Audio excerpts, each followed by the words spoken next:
여러분 안녕하세요. 부자풍수입니다. 이번 영상은 산소에 가실 때 반드시 지켜야 하는 것에 대해 말씀드리는 영상이 되겠습니다. 시작하기 전에 영상 제작에 큰 힘이 될 수 있도록 구독과 좋아요 부탁드리겠습니다. 동양학에서 천복을 받았다는 것은 하늘이 내려주는 복을 뜻합니다. 그 중에서도 제일 좋은 복은 조상복이라고도 합니다. 뿌리가 없는 나무는 없는 것처럼 조상이 없는 자손도 없습니다. 돌아가신 부모님이나 조상님을 잘 모시지 않고 대우를 해주지 않으면 결코 편안한 삶을 살 수가 없습니다. 그리하여 제사를 지내거나 산소를 가서 인사를 드리는 것입니다. 금전과 재물 걱정 없이 살고 있는 부자들의 자손들은 거의 다 조상복을 받고 태어난 사람들로 태어나면서부터 천복을 받고 태어난 사람들입니다. 예로부터 과거의 우리 조상님들도 조상복을 받기 위해 명당을 찾아 묘자리를 쓰셨습니다. 명당에 묘를 모시게 되면 후손들이 무탈하게 잘 살 수 있으며 행복하고 번영된 삶을 살 수 있게 되어 부귀영화를 누린다고 믿었기 때문입니다. 그리하여 조상님들을 편하고 기쁘게 해드리고 만족스럽게 해드려야 조상님들의 즐거움과 감사함이 모두 후손들에게 전달되어 나와 내 자손들이 부를 얻고 행복을 얻어 조상복을 받을 수 있는 것입니다. 조상복을 얻게 되면 인생이 절대 불행해지지 않습니다.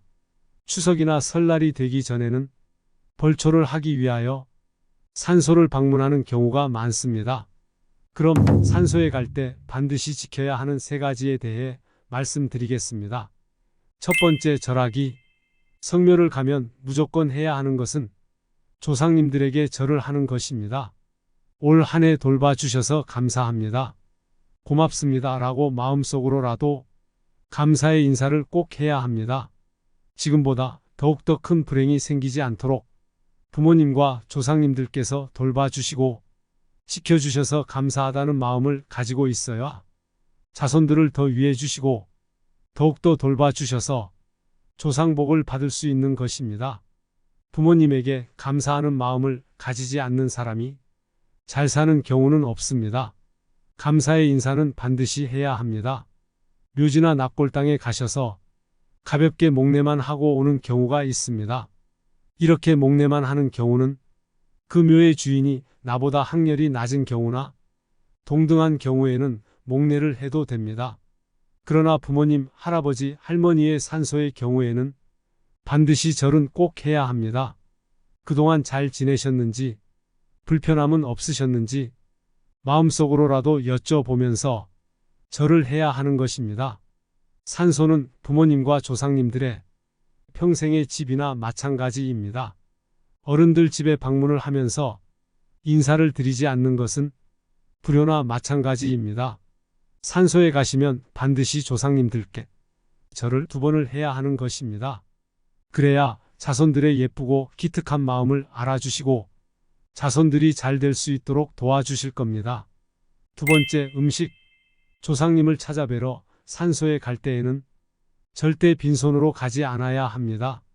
빈손으로 가는 것은 조상님들을 노하게 만들어서 자손들에게 불행이 생기도록 만드는 길입니다. 빈손으로 가는 것은 절대 해서는 안 되는 행동입니다. 명절날 부모님을 찾아뵈러 가면 빈손으로 가지 않는 것처럼 산소는 조상님들의 영원한 집인 것과 같습니다.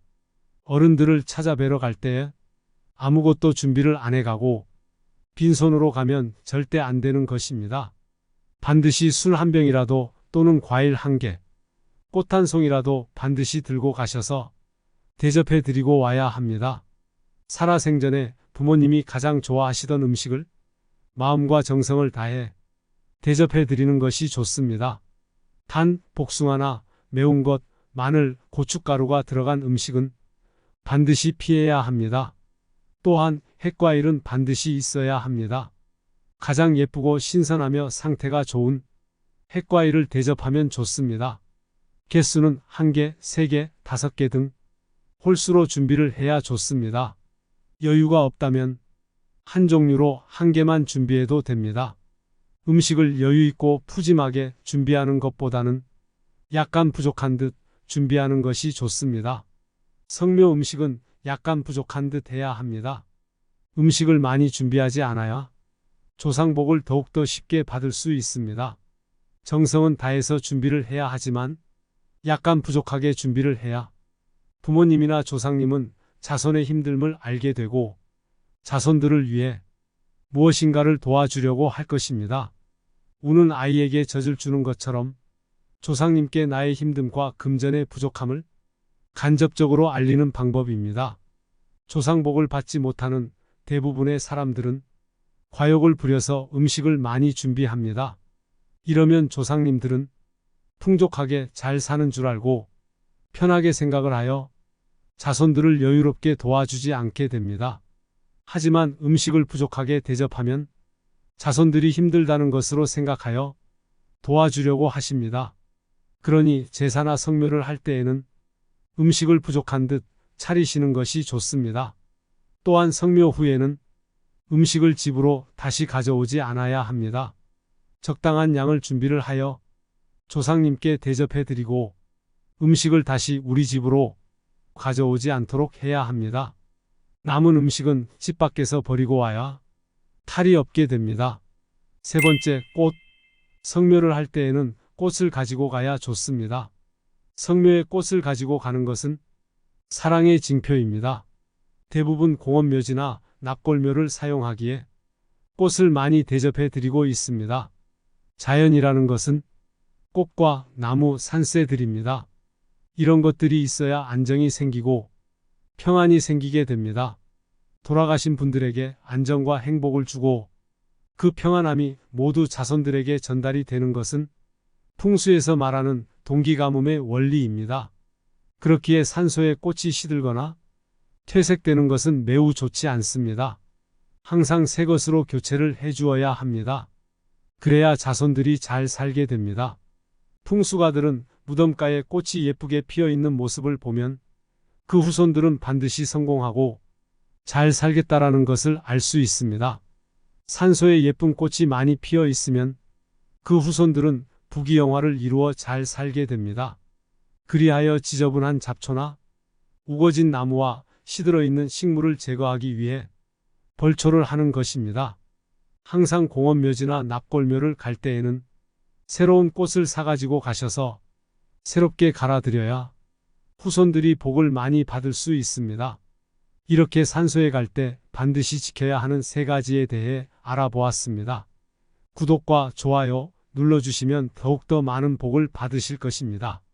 여러분 복 많이 받으세요. 시청해 주셔서 감사합니다.